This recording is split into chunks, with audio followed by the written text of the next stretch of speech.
주의 오른편에 서도록이라는 말씀의 제목으로 함께 말씀 나누겠습니다. 주의 오른편에 서도록. 우리가 신앙생활을 하고 신자로서 이 땅에서 살아갈 때 우리는 반드시 한 가지를 꼭 알아야 합니다. 그것은 반드시 하나님의 심판은 있다라는 것입니다. 심판은 반드시 있습니다. 예수를 영접했다고 해서, 내가 교회에 다닌다고 해서, 내게 직분이 있다고 해서 그 심판을 그 누구도 피할 수는 없습니다. 목사인 저도 마찬가지고요. 반드시 마지막 그날에 우리는 그 하나님의 심판 앞에 서게 된다는 사실을 기억하셔야 합니다. 오늘 말씀 31절에서 33절에는 그 심판에 관해 이야기합니다. 인자가 자기 영광으로 모든 천사와 함께 올 때에 자기 영광의 보좌에 앉으리니 모든 민족을 그 앞에 모으고 각각 구분하기를 목자가 양과 염소를 구분하는 것 같이 하여 양은 그 오른편에 염소는 왼편에 두리라. 아멘. 재림의 날 장엄하고 화려한 찬란한 영광으로 이 땅에 오실 예수 그리스도, 그분 앞에서 우리는 다 불려 모아지게 될 것이고요. 그 목자, 그분이 바로 우리를 양과 염소를 구별하듯이, 목자가 그렇게 구분하듯이 구별할 것입니다. 쉽게 말해 좌염소 우양의 존재로 우리를 나눠주신다라고 말씀하고 계십니다. 최후의 날에 이루어질 이 심판은 반드시 있습니다. 그리고 그것은 정확히 딱 이원론으로 구별되어져 있는 것입니다. 좌측의 염소, 우측의 양, 저주의 자리이냐 아니면 의로운 축복의 자리이냐. 그날에 분명히 우리는 그 두 자리 중에 한 곳에 서게 될 것입니다. 저주의 자리에 서게 된 자는 분명히 말씀에 기록된 대로 영벌이라는 지옥불로 이끌려지게 될 것이고요. 지옥으로 떨어질 것입니다. 그리고 하나님께 복을 받는 의로운 자리인 우측에 서게 되는 자는요, 어떻게 해요? 하나님의 영생을 얻게 되는, 그분이 주시는 그 영원한 생명을 얻게 될 것입니다. 두렵고도 떨리는 말씀이고요, 무서운 말씀입니다. 예수를 믿었다고 해서, 내가 신자라고 해서 다 영생을 얻는 것이 아니라는 사실을 우리에게 말씀해 주고 있습니다. 그렇기 때문에 오늘 말씀은요, 과연 그 마지막 때 최후의 날에 이루어질 심판 앞에서 우리가 주님의 오른편에 서기 위해서 과연 우리는 어떠한 모습을 가져야 하는지를 말씀으로 묵상해 보기를 원합니다. 세상에서는요, 누군가의 아주 잘 나가는, 누군가의 권위 있는 자의 오른팔이 되는 것을 영광으로 아는 사람들이 있습니다.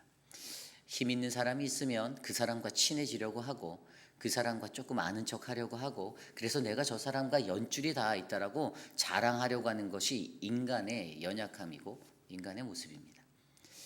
그래서 내가 그 사람의 오른팔이야 라고 말합니다. 또 어떤 사람들은요, 가장 높은 자리에 자기를 세우려고 합니다. 한없이 올라가서 다른 사람들을 위에서 내려다보는 그 인생이 되고 싶은 겁니다. 권세를 갖고 싶은 거예요. 권위가 갖고 싶은 거예요. 그래서 교회에서도 꼭 장로가 되려고 하고, 장로를 하려고 그냥 발버둥을 치는 사람들이 너무 많지 않습니까? 그 직분, 그것이 무엇이길래? 귀하죠. 귀한 직분입니다. 그런데 그것을 하려고 피 터지는 교회들을 저는 많이 보았습니다. 그래서 공천위원을 세우는 것 하나하나가 막 진짜 어지럽고 힘든 그러한 일정이 될 때가 많아요. 그래서 사람을 세울 때 정말 신실하고 영성 있는 사람을 잘 세워야 합니다. 아무나 공천위원 해서 절대 안 됩니다. 교회가 망가지는 지름길이에요. 어떤 사람을 세우느냐, 분별력 있고 성령 충만하고 영적으로 바르게 된 자를 세우는 게, 그것이 교회가 건강해지는 길입니다. 그것이 중요합니다. 목사를 어떤 사람으로 세우냐? 중요합니다. 어떤 목사를 원하세요? 여러분들에게 아부하고 여러분들이 원하는 대로 다 들어주는 목사를 원하십니까? 우리 교회는 그런 사역자들만 있었으면 좋겠습니까? 내가 원하는 대로 다 끌어갈 수 있는 목회자 갖다 놨으면 좋겠나요? 그런데 그 목사가 사람에게 끌려다니면, 하나님은 저 뒷전에 있으면 교회는 어디로 갑니까? 교회는 산으로 갑니다. 바다로 갑니다. 그렇기 때문에 우리는 하나님 나라에 이르기 위해서 하나님의 말씀대로 성령 충만하고 그러한 길들을 바라볼 수 있는 지도자를 세워야 합니다. 이것이 중요합니다.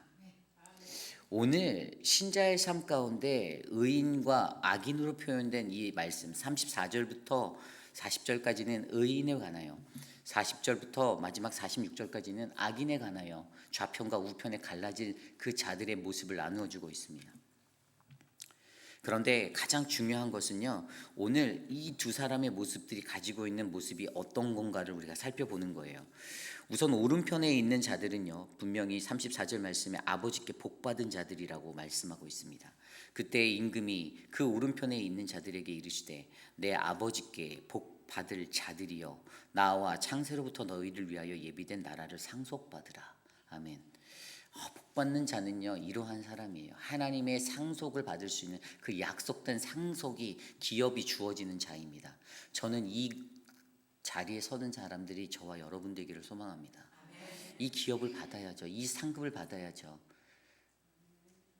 그리고 왼편의 선자들은 41절에 이렇게 말합니다. 왼편에 있는 자들에게 이르되 저주를 받은 자들아 나를 떠나 마귀와 그 사자들을 위하여 예비된 영원한 불에 들어가리라. 그들은 하나님으로부터 떠나 있습니다. 지인으로부터 떠나 있어요. 그리고 그들을 향해서는 아주 뜨거운 지옥불, 유황불의 그 지옥불이 펼쳐져 예비되어져 있습니다. 그렇다면 좀 더 구체적으로 오늘 의인이라 불리우는 오른편의 선자들, 그들은 어떠한 모습의 삶을 살아가고 있습니까? 오늘 말씀 35절 이후에 이렇게 설명합니다. 내가 줄일 때에 너희가 먹을 것을 주었다. 목마를 때에 마시게 하였다. 나그네 되었을 때 영접하게 되었다. 벌벗었을 때에 옷을 입혀주었다. 병들었을 때에 돌아보았다. 옥에 갇혔을 때에 와서 보았다. 라고 설명합니다. 이 6가지 모습들. 그런데 주어가 누구죠? 내가예요, 내가. 이게 굉장히 중요합니다. 내가. 오늘 여기서 내가가 누굽니까? 임금. 여기서는 그때 임금이라는 건 주인, 마스터를 얘기하는 거예요. 우리에게는 내가가 누가 되겠습니까? 예수 그리스도. 그렇습니다. 그분이 줄일 때 그분에게 먹을 것을 주고, 그분이 목마를 때 그분에게 목을 축여드리고, 그분이 나그네 되었을 때 그분을 영접하고, 헐벗었을 때 옷을 입혀드리고, 그분이 병들었을 때 돌보아주고, 그분이 옥에 갇혔을 때 와서 돌보는, 이게 무엇이죠? 외면하지 않는 겁니다. 그분을 바라보는 거예요. 그러한 삶이 필요하다라는 겁니다. 그래서 그들을 의인이다라고 이야기합니다. 여러분들은 예수를 어떻게 모시고 살아갑니까? 혹시 여러분들의 인생에서 예수 그리스도는 여전히 여러분들의 뒷방에 놓여진 하나의 존재 아닌가요? 그냥 주일에만 잠깐 꺼내서 갖다 놓는 그러한 존재 아닙니까? 우리의 매일의 삶 속에서 예수 그리스도를 여러분의 마음의 중심에 놓고 매일매일 그분과 동행하시는 삶이 우리 안에 펼쳐지기를 소망합니다. 반대로 악인들은요, 내가 줄일 때 먹을 것을 주지 않았고, 목마를 때 마시게 하지 않았고, 42절 이후에요, 나그네 되었을 때 영접하지 아니하였고, 헐벗을 때 옷 입히지 아니하였고, 병들었을 때와 옥에 갇혔을 때 돌보지 아니하였다라고 말합니다. 그렇습니다. 우리가 어떠한 마음으로 우리의 주 하나님을 우리 안에서 모시고 살아가는지, 그분께 얼마나 우리가 관심하고 우리가 집중하는가는요, 나중에 우리가 그분의 우편에 앉느냐 좌편에 앉느냐, 영벌을 받느냐 영생을 얻느냐의 갈림길의 기준이 된다는 사실을 기억하시기를 바랍니다. 그런데 이러한 것들을 종합해서 딱 보았을 때요, 결국에 어떠한 모습들이 그려질까요? 그럼 도대체 이러한 모습을 좀 더 구체적으로 우리에게 어떻게 우리가 살아가야 그분의 오른편에, 하나님의 오른팔이 되어 우편에 설 수 있겠는가? 오늘 그것을 한번 생각해 보자라는 거예요. 이 두 가지 모습을 비교해 보면요, 분명히 의인들의 삶은요, 사랑을 실천하는 실천의 삶이 있었습니다. 실천했어요. 그들은 실천했습니다. 그리고 또 한 가지 보면요, 그들은 굉장히 겸손했습니다. 반대로 악인들은 실천하지 못하였어요. 실천하는 행함이 없었어요. 말은 하였을 거예요. 그런데 실천은 못했습니다. 그리고 겸손도 하지 못했습니다. 게다가 교만까지 했어요. 자기 충만했습니다. 자기의로 가득 찬 사람의 모습이었습니다. 오늘 말씀 37절 보면요, 이렇게 기록되어져 있어요. 이에 의인들이 대답하여 이르되 주여 우리가 어느 때에 주께서 줄이신 것을 보고 음식을 대접하였으며 목마르신 것을 보고 마시게 하였나이까.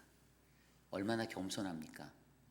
주님이 내가 이럴 때 너가 이렇게 해줬는데, 내가 배고플 때 먹을 것도 주고 목마를 때 목도 갈급함도 해소해주는 물도 주었고 막 이렇게 말하는데, 그 사람의 겸손이요, 아유 주님, 우리가 어느 때 그랬습니까? 내가 언제 그랬나요? 라고 겸손한 거예요. 굉장히 겸손한 거예요. 급겸손이죠. 굉장히 겸손한 모습으로 나아갑니다. 반대로 44절에 볼까요? 44절의 악인들은 그들도 대답하여 이르되 주여 우리가 어느 때에 주께서 줄이신 것이나 목마르신 것이나 나그네 되신 것이나 헐벗으신 것이나 병드신 것이나 옥에 갇히신 것을 보고 공양하지 아니하였더이까. 내가 언제 당신한테 그렇게 안 해드렸어? 나 다 해줬는데, 이겁니다. 자기가 한 행동과 이것들을 나타내고 나아가죠. 여기에서 한 가지 주목해 보는 것은요, 우리가 어느 때, 이 신앙이 굉장히 중요한 거예요. 두 단어가 공통적으로 흐르잖아요. 우리가 어느 때, 우리가 어느 때의 신앙, 굉장히 중요합니다. 그런데 이 우리가 어느 때의 신앙은요, 양면성이 있어요.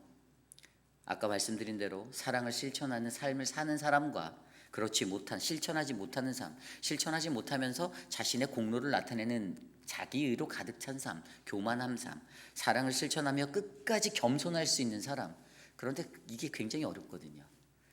실천하고 믿음의 신앙인 살면서 끝까지 겸손하기가 정말 어렵습니다. 여러분들 들여다보십시오. 여러분들은 겸손하십니까? 겸손하세요? 여러분들은 극겸손하실 수 있는 그 마음으로 준비가 되어져 있으십니까? 은근슬쩍 자기 드러내고 내가 이거 했는데 내가 이런 사람인데 막 이러고 다니지 않으세요? 겸손하기가 얼마나 어려운데요. 그래서 그것을 알아보는 한 가지가 뭔지 아십니까? 오늘 말씀이 뭐라고 말씀하는 줄 아세요? 그런 사람들을 통해서 우리에게 무엇을 원한다라고?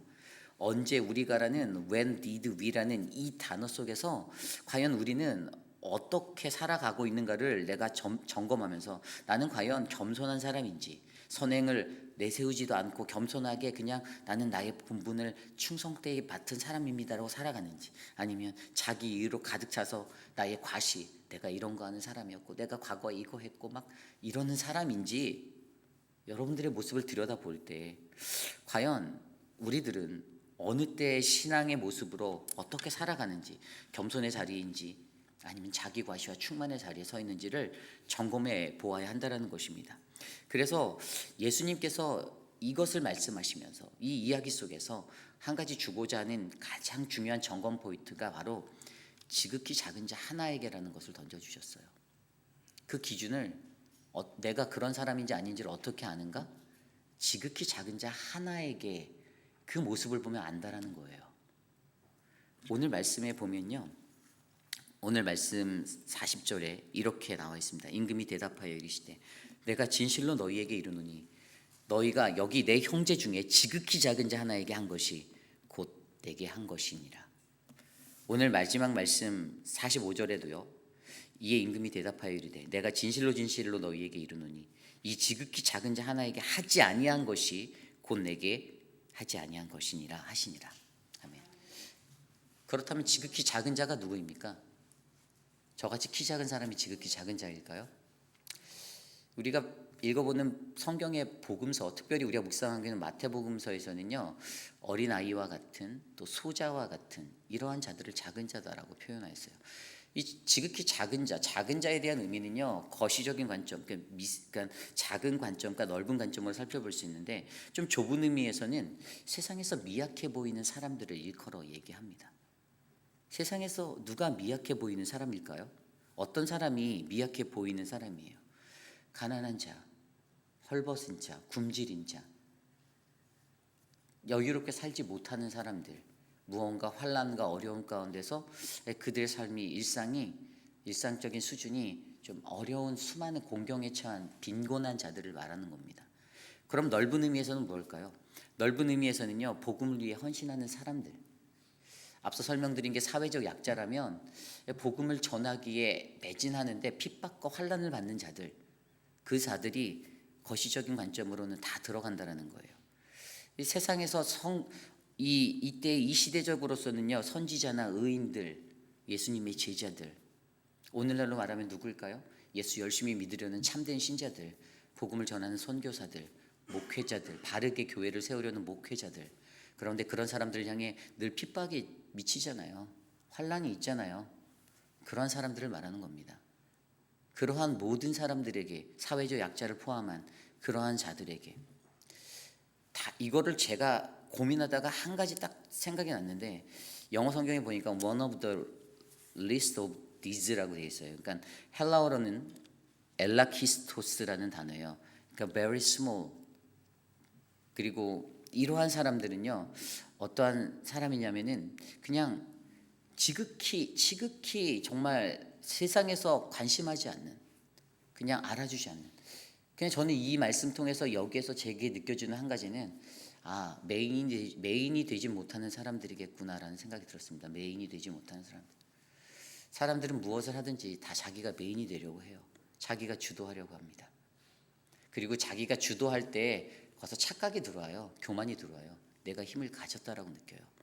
그런데 그거 생각하셔야 돼요. 하나님이 주신 그 직분 하나님이 다시 걷어가시기도 하십니다. 하나님이 성령으로 능력을 주셨다가 사울왕처럼 다시 뺏어가기도 하세요. 영원하지 않는다라는 겁니다. 근데 사람들이요, 이 너무나도 미련해서 이걸 몰라요. 헷갈려해요. 혼미합니다. 이게 영원할 거라고 생각합니다. 그리고 버팅기죠. 마음에 비틀리면 나 이거 안 하면 되라고 막 선포합니다. 그런데 하나님은요, 너가 그거 안 한다고 해서 이 교회가 무너지지 않아라고 얘기하세요. 그러니까 혼미한 영을 거두셔야 합니다. 그러므로 우리가 바라보아야 하는 그 기준이 무엇입니까? 지극히 작은 자 하나에게라는 이것으로 과연 나는 하나님의 우편의 선자인지 하나님의 좌편의 선자인지를 구별하셔야 해요. 지극히 작은 자라는 정말로 메인이 되지 못하고 하나님의 복음을 전하기 위해서 소외된 채 살아가는 수많은 사람들, 거기에 더하여 세상의 약자라 불리는 아무도 돌아보지 않는, 세상이 주목하지도 않는, 하지만 세상이 주목하지 않았던 자들을 예수님은 주목해 보셨던 것처럼 오늘 이 시대에 그러한 사회적 약자들이 누구입니까? 아무도 겉으로 화려하지 않아서 친구라는 반열에 끼지도 못하고 공동체에 들어가지도 못하고 외면해 버리고 마는 그러한 존재들, 그 많은 사람들을 향하여 예수님이 손을 내뻗고 병자들을 고치고 그들을 도왔던 것처럼, 그들을 돌보셨던 것처럼 오늘 이 시대에 우리 회의필하는 장로교회가 지극히 작은 자라 불리는 세상을 향하여 그 속에 있는 자들을 향하여 나아가야 되지 않겠습니까? 무엇이 진짜고 무엇이 가짜인지도 구별 못하면서 어떻게 내가 하나님의 우편에 서겠노라고 그렇게 자신하며 나가시겠습니까? 내게 준 직분이 그것을 개런티하는 게 아니라고 말씀드렸잖아요. 절대로 아닙니다. 장로도 지옥에 가고 목사도 지옥에 갑니다. 저 유황불에 던져집니다. 어떨 때요? 지극히 작은 자 하나에게 하는 것처럼 주님께 하듯이 그렇게 하지 않을 때 그렇게 갑니다.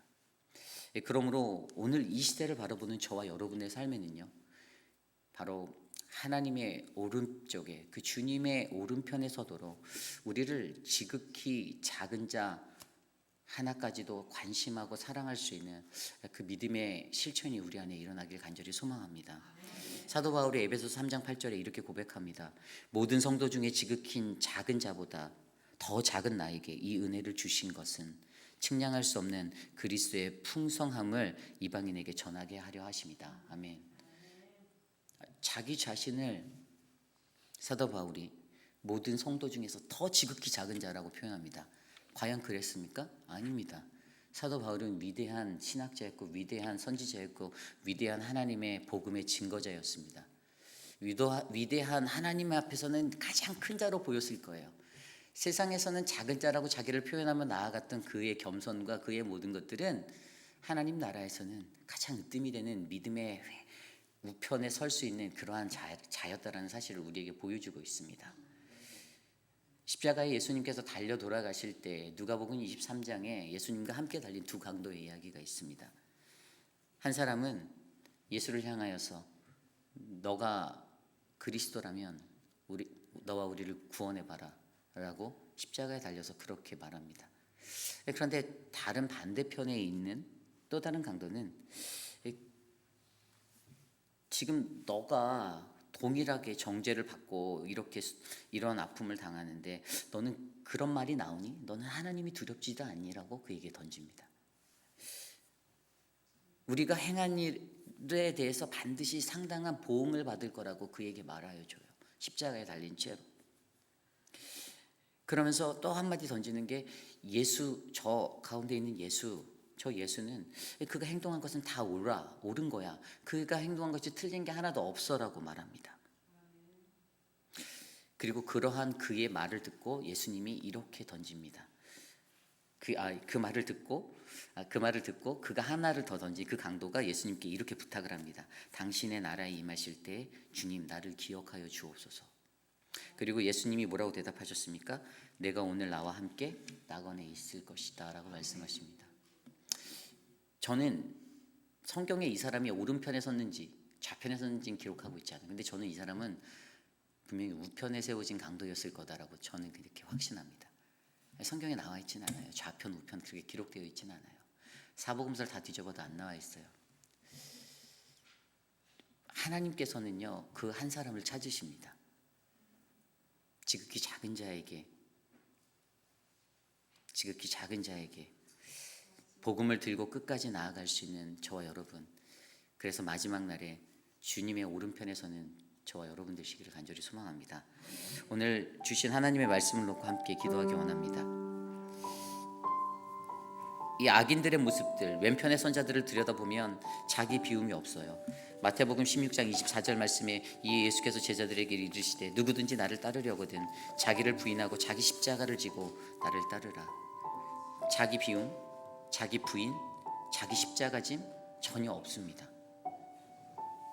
다른 사람의 십자가를 더 무겁게 지우려고 하는 그 마음만 넘쳐나고 있습니다. 그러나 오늘 우리에게 말씀하시는 것은 우리가 어느 때라는 이 양면적인 신앙의 모습 안에서 지극히 작은 자에게라는 그것으로 집중하고 주목하고 살아갈 때 우리의 삶은 주님의 오른편에 반드시 세워질다라는 사실을 우리는 말씀으로 배웠습니다. 그러므로 저와 여러분들의 삶 가운데 그 하나님의 은혜가 넘치는 인생이 되도록 이 시간 기도하겠습니다. 기도합니다.